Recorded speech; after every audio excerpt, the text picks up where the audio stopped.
So what we have is a hydraulic hose. It appears to be of a 4-wire braid. As you can see, it no longer works. It's finally, you know, when the braids rust, it loses the backbone or the holding capacity of it. So we're going to make a new hose. Hopefully we have these ends, but we're going to have to measure to find out, because this appears to be what's called a code 61. And I like to take a couple measurements of the thickness of the flange and then the diameter of the flange to be able to know for sure that it is a code 61. Code 62 and cat fittings look or they're of the same design, but the dimensions are a little different. They've got a thicker flange and a different diameter. So, all right, let's take some measurements and look it up and verify what we have. So the first thing we're going to do before I start measuring fittings is take an overall length.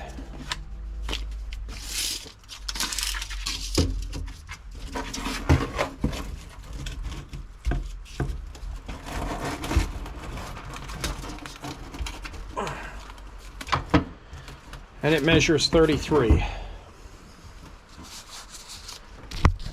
Now, here's what I do. As soon as I take a measurement, I get it written down, which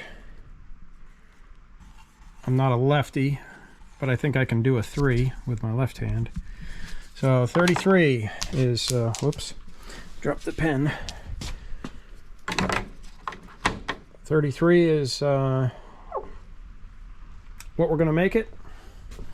And now we're going to measure the fittings.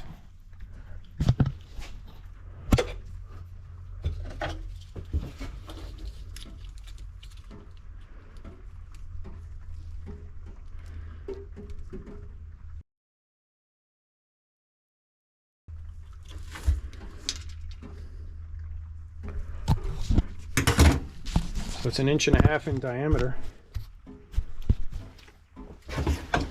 And the flange thickness is about 270. All right, let's turn to the page with the fittings that I want.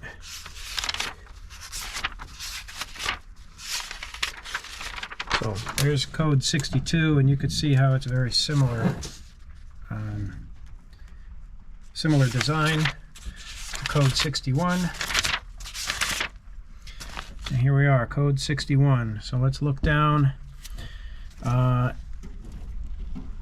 Dimension M is the diameter and dimension F is the thickness. So dimension M, 1.5. So we know that it's a, let's say it's a number 12, or it's a 3/4, and then I know the hose is 3/4 as well. So 1.5, and then dimension F 0.27, so 270. All right, so my assumption was correct, but you can't rely on an assumption. It's always got to be verified. Otherwise, I'm going to use components to make a hose, and if I'm wrong, then these components go to waste because the customer can't use the hose.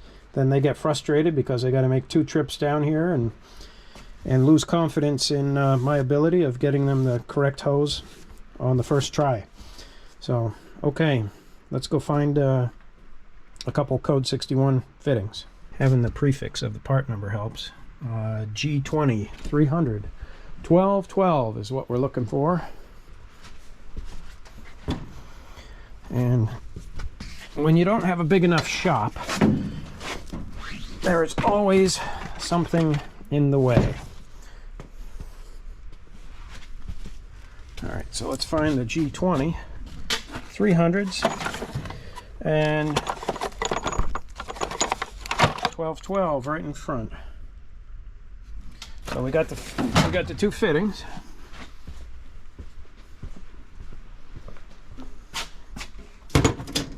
Then we're going to need crimp collars, which is the G20995-0412. In the Gates world, I use Gates brand of hydraulic hose and fittings. They have great stuff. It's easy to work with, high quality, and it's attainable for me from several different resources. So if I can't get it from one, I can usually get it from a different supplier or a backup supplier and be able to accommodate the customer in the shortest possible time.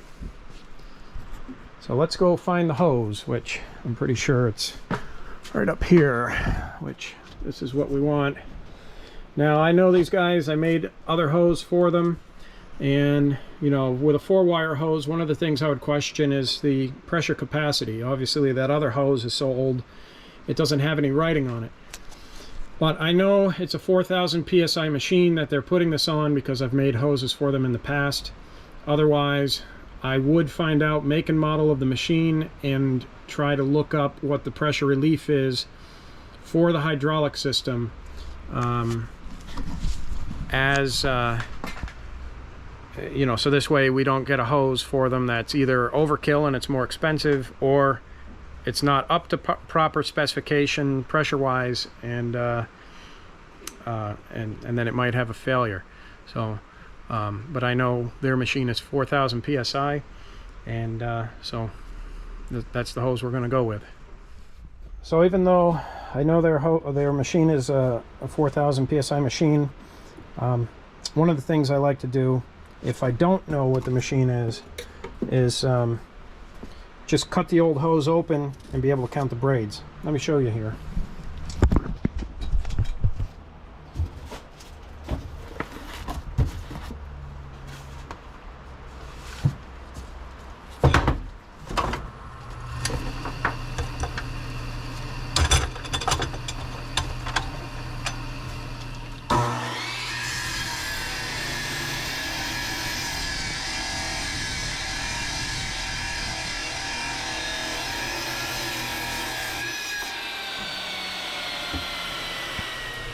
Okay, so if we take a close look here, which I don't know how well the camera is going to focus on it, but in this hose there are 4 layers of metal braid, and while there are some 2-wire 3/4 inch hoses that do accommodate 4,000 psi, whomever designed this machine that this is going on used a 4,000 psi 4-wire hose. It's my opinion that the you know, they're both 4,000 psi, but I feel that a 4-wire hose is going to take more abuse, and as far as like impact or impulses, pressure spikes, like if they have a if it's on like a front end loader and it's on a bucket and they push into something hard, it might put more pressure on this hose before it blows the pressure relief off in the back of the machine. So I do like to verify how many, you know, what the wire count is, but being I've made hoses for this guy before, I already knew what you know, about what spec hose I wanted to go with. Alright, so let's move on to the next step. So the next thing we'll do with the hose is we'll put the crimp collar on, and then we'll slide the fitting in place, and a lot of times they are hard to get into place. They have a good tight fit, so we take a dead blow hammer and we could drive it in the rest of the way, right about to there is where it's going to go to.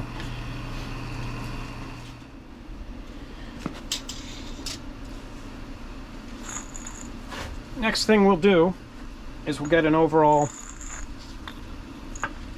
we'll set the overall length on the hose, which, looking at our board, is 33, and that's overall length. So we'll set that fitting there. Take our paint pen, make a mark on where to cut, because the hose is only going to go right up to that shoulder, and then we'll have the hose set to the proper length. And again, we go back to the cutoff to cut the hose.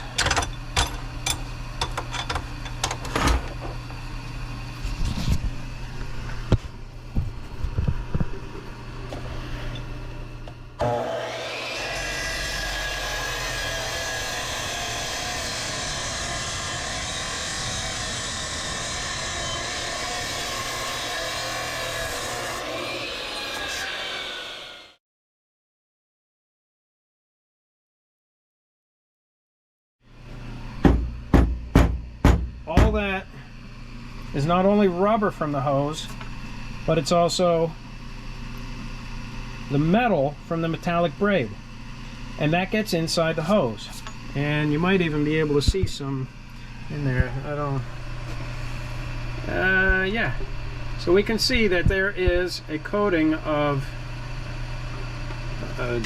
metallic and rubber, and so very important step is you want to get the hose cleaned out. I clean out the hoses here, but you know, I have a source of compressed air to blow them out, and it does a pretty good job. But sometimes if you go to an auto parts store, and because they'll make hydraulic hose, they're not going to have a method to clean the debris out of the hose. So if you are buying a hydraulic hose, make sure that you clean it out before you put it on your machine, because unless if it's a return hose to the reservoir, it's going to put debris into the hydraulic system post filter. And what I mean by post filter is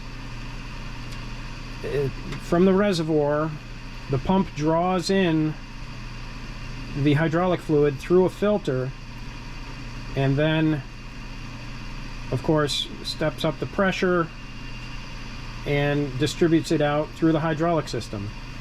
If you put in a dirty hose somewhere in the middle of the system, now you have debris circulating through until that debris, which probably not all of it, will go back to the reservoir and then get caught in the filter. So you always want to clean out your hose before putting it on the machine, because it's metallic. It's going to get in bearings, it's going to get in the pump, it's going to get in the cylinders, and it's going to cause galling and abrasion and damage and reduce the life of the machine. So very important to always install a clean hose. Here's what we do to get the vast amount of debris out of the hose.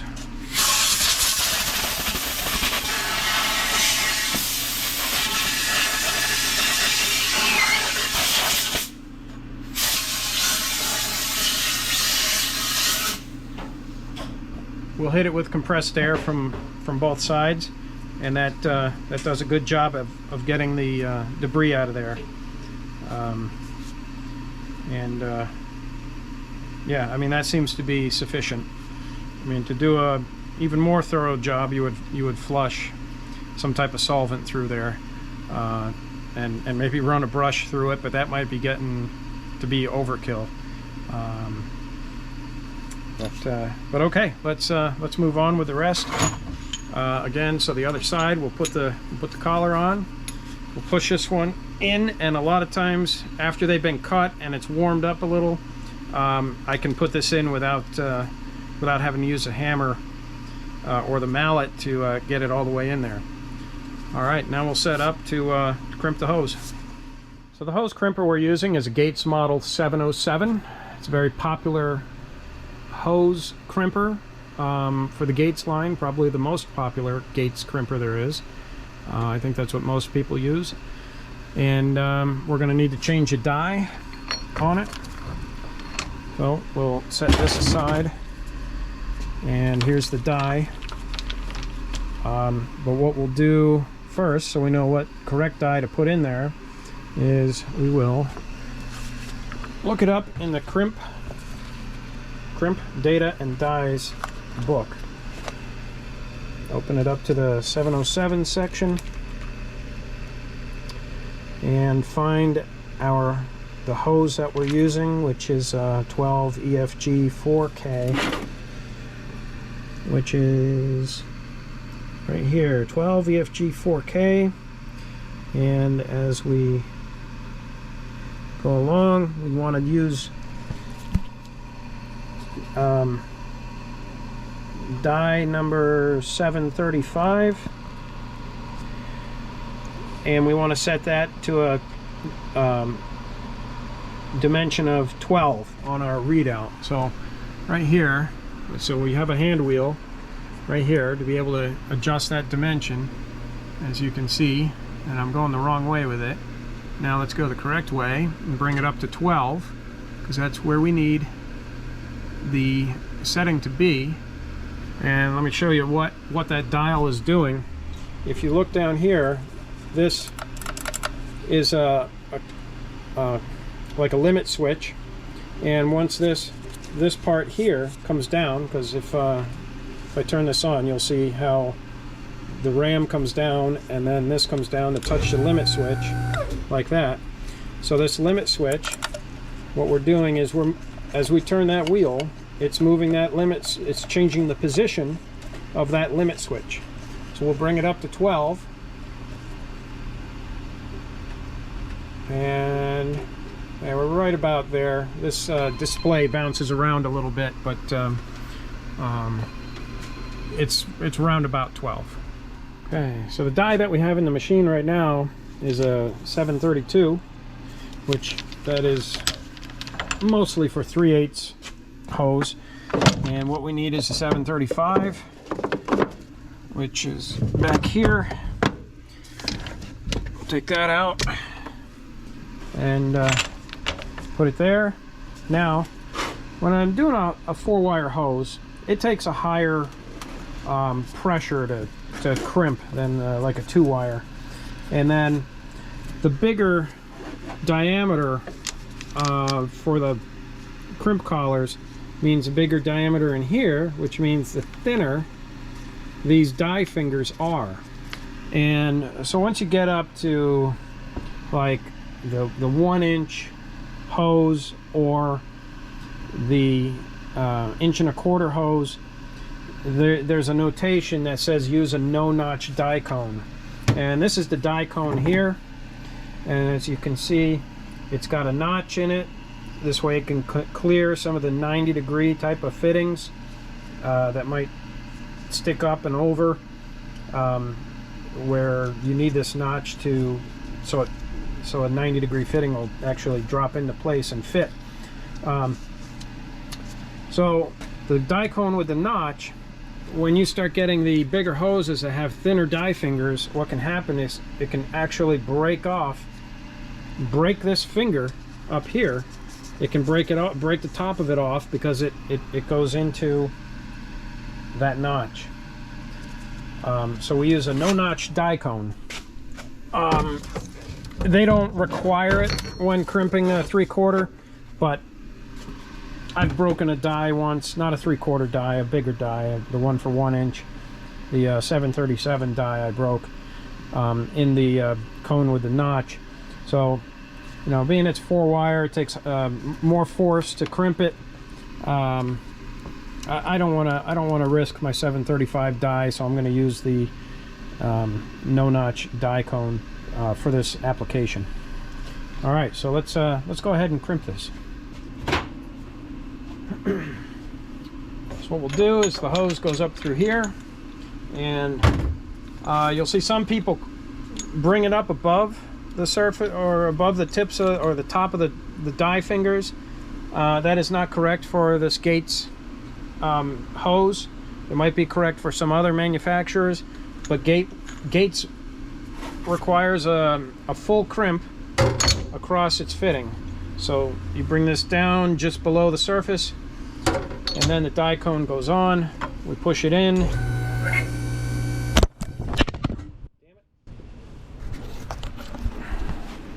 Oops, sorry. The camera popped off where I had it clipped onto And let me try to get this set up. So anyway, we're here. We're starting to crimp, and we're doing a full crimp across the on the crimp collar.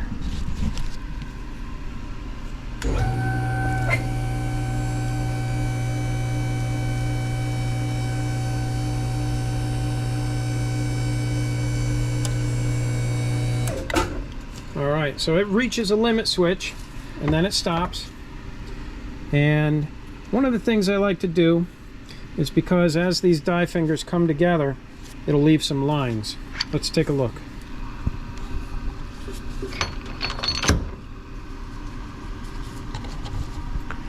So those lines on this size hose, they're not, you know, they're not that intense. When you get to some smaller hoses, they get bigger. So one of the things I like to do is I'll turn the hose, you know, I'll put the line, I'll turn it just a little bit so the line ends up in the middle of a die finger, and I'll hit the button again and recrimp it, and it'll flatten out those lines and just give it a better appearance and better feel. Because on some of the smaller hoses, the lines are so intense, some of them are sharp like a razor.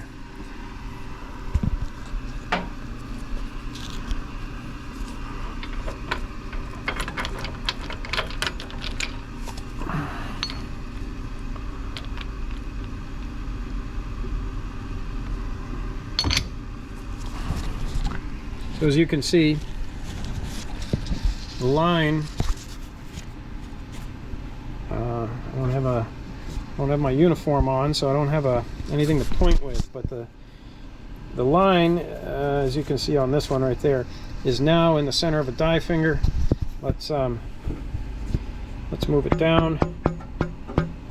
We'll push it in and hit the button again. And come out with a smoother finish. Yep. So that's how I like them to come out. To me, it's a better finish, and I like it better. It's one of the little extras that I like to do. I'm going to go ahead and crimp the other side here.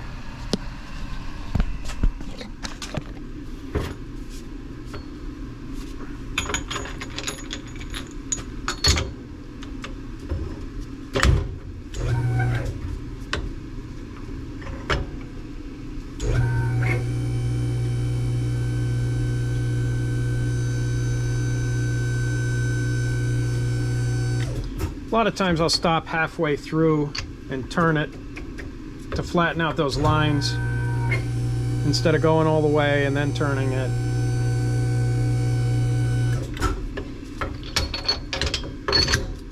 And that makes a nicer finish on it. So after the hose is put together, I like to blow it out with the compressed air one more time.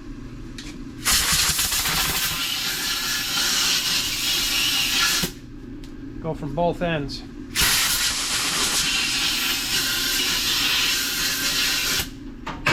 So now we have short of flushing it out with solvent, we have the cleanest possible hose, and never had any complaints. It's how I do it on hoses for my own equipment, and it's sufficient on removing the debris out of the hose. Next step is we're going to find some O-rings for it, because this there's supposed to be an O-ring that goes down into that groove. So I like to be equipped with just about any possibility that somebody's going to walk in here with for a hydraulic hose. It's pretty seldom that I can't accommodate somebody either right away or on a short notice. So we've got a full assortment of O-rings here. When you buy this kit, there's ones that are optional, you know, and oddball sizes of things, like a number 14, you know, that's a 7/8 fitting, and a number 5 is a 5/16, and those are both oddball fittings. 14 especially is very oddball, but you know, as you can see, I have them. just in case, because you never know what somebody's going to come in with, especially around here. You know, older case tractors and stuff used to like to use the 7/8 fittings, and quite a bit. They used a lot of 5/8 and 7/8, I don't know. But anyway, so we're going to find a fitting here. So it'd be of the G60898, and we want a number 12, which is right here. Pull out a couple O-rings for them, and what I'm going to do, since there's only one O-ring left in there, I'm going to put that in, bring this to my desk, so first thing Monday morning I can reorder this size, so I'll have it here, and this way we don't get, you know, I'm not making somebody wait on stuff. You know, with hydraulic hose I like to accommodate ASAP, keep everybody going. You know, this guy is waiting to use this machine, and which is why it's a Saturday evening and I'm here making a hose for him. You know, when you can accommodate a customer that way, you're going to have repeat business. So with the O-rings, since I'm going to leave this outside for the customer to come get, we're going to just use a zip tie around here and put the O-rings, attach them to the hose, because if they put them in the end and he grabs the hose and walks off, O-ring might fall out between the time he puts it in his truck and goes to put it on the machine. So we're going to attach them right there and leave the hose outside and give him a call, and I'm going to head home and find some dinner. So thanks for watching. This is 4-wire hydraulic hose with code 61 fittings. It's a Gates brand hose. Good stuff to work with.